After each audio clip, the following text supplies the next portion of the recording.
এবারে metal presence কৃষি সংবাদ, সুজলা সুফলা।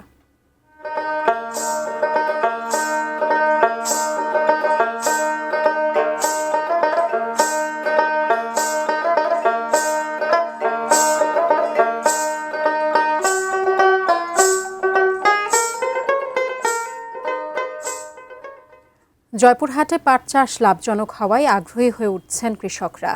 তবে পাট পচানোর জন্য জাগ দেওয়ার জায়গার তীব্র সংকট দেখা দেয়ায় দুশ্চিন্তায় পড়েছেন তারা।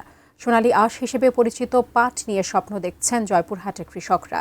তবে নানা প্রতিকূলতায় এবার জেলায় কমেছে পাটের চাষ। বিঘা প্রতি জমিতে পাট চাষ করতে প্রায় 10,000 টাকা খরচ হয়। আর বাজারে ভালো দাম পাওয়া গেলে 25 থেকে 30 হাজার টাকা পর্যন্ত বিক্রি হয়। তবে কৃষকদের দুশ্চিন্তার কারণ হয়ে দাঁড়িয়েছে পাট পচানোর জন্য জাগ দেওয়ার জায়গা।